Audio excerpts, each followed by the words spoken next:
So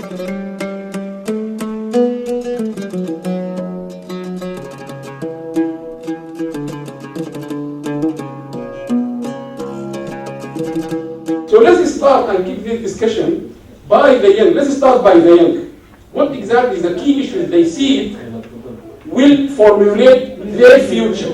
It is necessary to observe and act on their issues, the young generation issues, convince and concern. So let's hear from them as an example what their issues, what are the comments, and what is their concern about how they see the future is building up for them. I think for the future, what I'd like to see for Sudan is seeing more of the diaspora take a more active role when returning back home, working on developing more sustainable projects. I think there's a lot of hype around donations and charities and giving money, but I think it would be great for people to witness things as firsthand when they go to Sudan to visit for a month or 2 weeks, to just play a more active role as opposed to like play a more passive role. I think as well, we need to, I think Basma mentioned that the other day, is connect the diaspora with the Sudanese people that live in Sudan, just to make them more aware of the cultural and social issues and economic issues taking place, because I feel like there's quite a gap between their vision of what's going on in Sudan and people who live in Sudan's perspective of what's going on in the country. And I think that has a lot to do with what people in the diaspora see when they go back home. So they go back home for 2 weeks or a month, and they attend weddings. It's all about social occasions, events. But I think there's more to Sudan than just, the rainbows and the weddings and so on. So I think, just getting the diaspora more engaged with Sudan and the community when they're there. I think I would take what Yousra said, just move it further. I think, first of all, we have to look at ourselves as youth. We need to organize ourselves more. As the statistics show, more than 60% of the Sudanese population are youth. And I think that number will be the same in the diaspora. So I think we need, as a youth, to organize ourselves. The people who brought up in Sudan and came up here to connect with people like Basma, who brought up here, but they think we're outdated. But I think that we need to connect with ourselves first. I think we have a lot of passion to Sudan. We have some of us have a lot of expertise, but we need to organize ourselves first. And then the next issue, that's the first thing. The next issue is for our senior generation. I'm not gonna say all, okay, but senior generation, I mean, to have the trust in us, because we have the abilities, we have the capabilities. We actually, some of the work is being done by us, but it's just need to be highlighted, just need to be incubated and empowered, as Professor Alam said, to get the result done. And I think empowering youth has two components, from the youth themselves and then from others around us. I'm going to I agree with both of you, but I also think one point that I didn't mention when I did my presentation that I think is very valuable. I actually had this discussion with Professor Hanoud on Friday evening, but he was like, I haven't forgotten about the youth, I'm involved with the youth, I talk to the youth. And one of my most important things also, as well as the diaspora involving them, is almost the forgotten youth. So it's not about us who are standing here in a conference room in front of adults, it's about those youth who aren't engaged, because they make up a huge amount of the population. I think when I'm speaking about this, because me living in the UK and we just went through the Brexit thing, I spoke to so many of my friends and I was like, did you vote? Did you vote? And so many of them are like, no, I didn't vote, I don't care what happens. And that's the problem we're facing, is a lot of the forgotten youth who just aren't involved and aren't doing anything. So it's almost not just caring about them, it's caring about the people that don't know they need care. So we need to think about them as well, because it's not all about the really educated kids, it's all about those kids who aren't educated and don't know that their voice counts for anything. So we need to remember them as well, and maybe it takes us educated or well-known people to go back to the youth that don't care and engage them. So I think that's an important role to play as well. First of all, I'd just like to say thank you to Amal for bringing this issue to the table, because there's not enough emphasis being put on the youth, and I think that the youth needs that responsibility. They need to take on the responsibility. I mean, if you ask me about anything about the history of Sudan, I'll be honest with you, I don't know. I'm not really educated on those type of subjects. But what we need is more virtual communication. More virtual communication and more communication through social media. And I think that the parents have a role, I think the senior generation have a role in educating the youth and telling them more about the culture, becoming more in touch with your culture. I think that's really important. So yeah, I think virtual communication is really important, and learning more about the Sudanese culture so that we're able to improve the conditions. I should say that.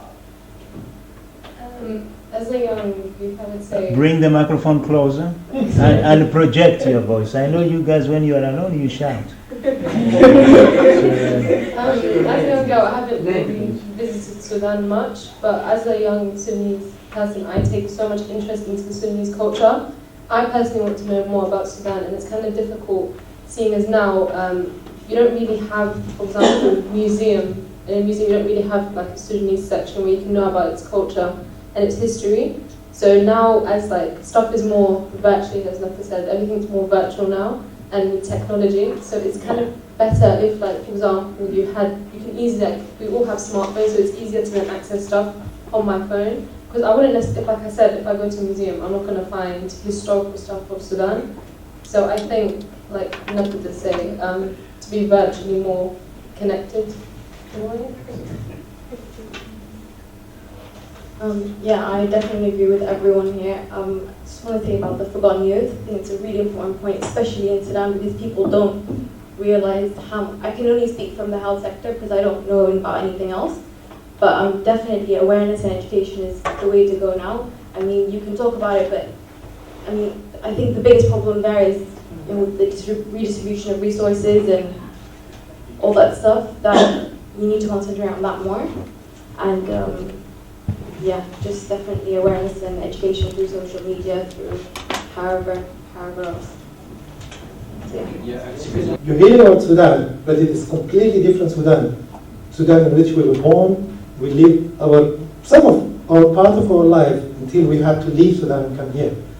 It is very sad we're talking about Sudan now, and we become part of the diaspora. I mean, all of us, when we speak about Sudan, it is, I don't know what to express, it's devastating actually, what is happening now. It used to be the largest country in Africa, but now it's shrunk to this deformed map, and then loss of lives, Noah spoke about many things. We have a duty to do towards you. We have to educate you about Sudan. We have to tell you about Sudan. And the country had all the resources to make it the best country in the area. But unfortunately, like many other countries in the region, we were not lucky with our rulers or political regimes, actually.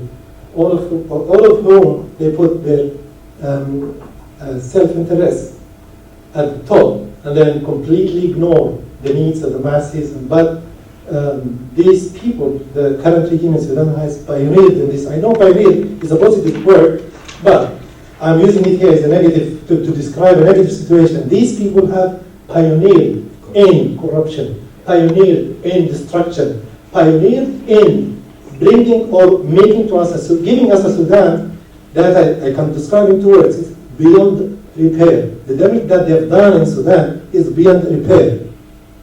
It is very sad and gloomy picture, I'm afraid. But there is always hope. I can't agree more. But draw a line. You need to move. For these people, I think the hope is the word. Not these people, our people. These are our kids. Yeah. Our. Well, they are our grandchildren, right? Okay. I'm your bachelor. I'm the only person who knows Allah's birthday. So what I'm saying is, I went to Sudan in 2009 as a lecturer, associate professor in the University of Khartoum, and at that time I had no belief in generations, like the good days are gone and all that kind of thing. Then I taught university students, then I attended this internship conference or something, and then a few more things, one of them also being an uncle for niece and nephews. One of them is Tasneem Nagi, who was here last year, did the UCL master, got distinction, got the Chevening scholarship presented here. So my belief in the generation has come back very strongly. So that's where you might allow me to say that, what you said is absolutely correct. And I have more to say, to add to that. Allah Yazil Khan Sabab. However, if we draw a line, we look at this generation, we look at future, we have to have hope. And hope should come from you. So that is a comment. I've got a simple question. Wow. You as youth, now, when somebody approaches you for solutions, what is the best way to do it? That's my niece actually. How can we do it? Because there is this combination between being cagey, running away, don't want to talk to people older than you, don't want to be told what to do, but still you're lacking basic information. Where is the balance? This is my question for the panel. You have to create a conversation between us. Yes, I'm saying, yeah. You let the professor take it down. Question clear? Yes. Professor Hulud, and then Rudy. Yeah, thank you very much indeed. That was really very interesting. I mean, it's nice to hear the youngsters, saying something of their own. The other day, I mentioned something just touch and go in my presentation about the youth and how they are alienated from their roots. They don't know what is going on. And now whatever you mentioned, I think you just confirmed my understanding. I used to play tennis with my children. And then at one point, I never thought there is a difference between me and them. And I thought I don't believe with this generation gap. Until they started to grow a bit and they become older. And I become older. And then after a while, I discovered that we have a completely, totally different way of perceiving things. And at one point, I had my daughter always, yesterday I told Basma, she just finished her biotechnology, she's finishing her master's. She visited Sudan twice. And whenever I discussed with her, she said, Dad, you don't know anything. I said, yeah, you are right, because nonsense is there. All nonsense you're in mind, I don't know, and I don't want to know. Now, I think time has come to bridge the gap between us and our children. And I feel this is where the real problem is. Sometimes the very independent mind, you set yourself up. I think this is one of the problems, your own creation. Because we live in an era, we live in which everyone depends on the computers. And even at home, they don't give us a chance. Now, cut the long story short, you need to have responsibility. Yes, you need our trust. That's absolutely correct. We need to trust you. So part of the problem is not you. It is shared problem, us and you. How can we try to share these and develop a joint responsibility and solve our problems? Please know something about Sudan. Thanks, sir. And this will help you a lot. Can you give Rudy? Yes, Rudy. Can we respond to some of Yes, the after he will respond, and then we come back to other groups. Being of Caribbean origin, so we had the same thing. Our parents coming here to the UK and then growing up, and there appears to be the divide between those of us who were born here, so those who came over in their teens to this country, and of course the parents that remember the past back in the Caribbean, and they make comparisons. So one of the key things, I guess, in your 20s must be about what responsibilities are you taking for yourself. You've got access to the kind of technology and things that the previous generation didn't have. Your understanding of culture and where your culture comes from, it's not difficult to find that information. But some of the responsibilities must be also about mentorship and listening to elders and listening to people who've experienced things that you've never experienced in your life. So again, it's about some humility in terms of learning and understanding as well. But as you're in your 20s, definitely having your own plans about where you want to go. Because when I was in my mid-20s, I was very clear of some of the quite large-scale projects that I did, because that's the time to take a risk. So again, think of the needs of your community. So the key point is what are the needs of the young people? Then set some plans out to meet those needs. It's not difficult. And then pull on the experienced people. There are plenty of people who would mentor you. Again, you've got to have the humility to ask a mentor to support you. But have a big plan for your community. That's what I would say.